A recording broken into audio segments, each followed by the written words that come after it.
सिद्ध हो जाता है। हे गुरु ब्रह्मा, हे गुरु विष्णु, हे गुरु ब्रह्मा, हे गुरु विष्णु, हे शंकर भगवान आपके चरणों में। हे गुरुदेव प्रणाम आपके चरणों में, सारे तीर्थ धाम आपके चरणों में। हे गुरुदेव प्रणाम आपके चरणों में।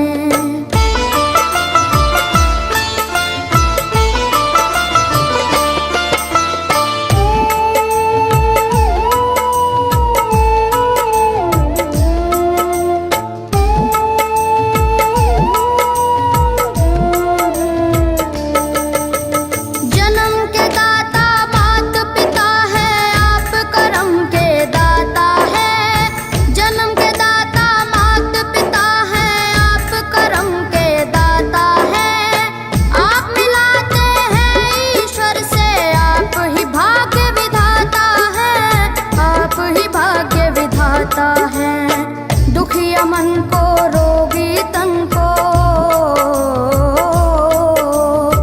दुखिया मन को, रोगी तन को मिलता है आराम आपके चरणों में। हे गुरुदेव प्रणाम आपके चरणों में, चरणों में, सारे तीर्थ धाम आपके चरणों में। गुरुदेव प्रणाम आपके चरणों में।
धाम आपके चरणों में।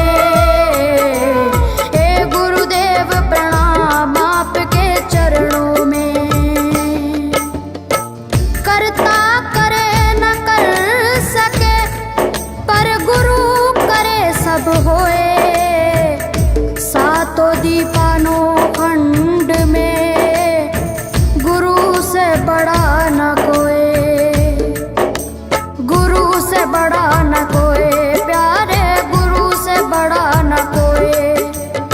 मैं तो 7 समुद्र की मसी करूं, लेखन सब बन गए राय।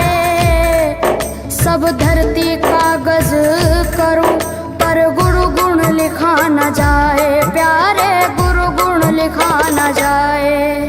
सारे तीर्थ धाम आपके चरणों में। प्रणाम आपके चरणों में, सारे तीर्थ धाम आपके चरणों में। हे गुरुदेव प्रणाम आपके चरणों में। मेरे बाबा है, मेरे बाबा, मेरे बाबा,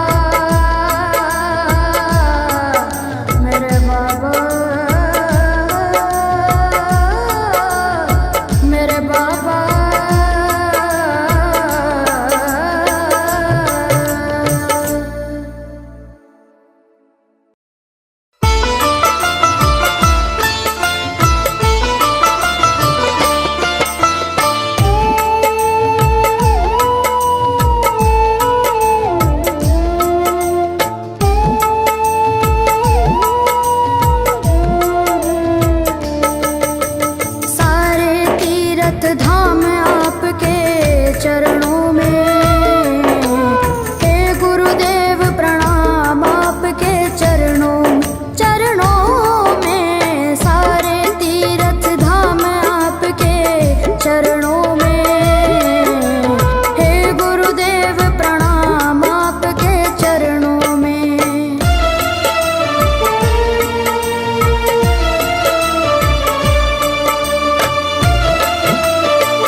बाबा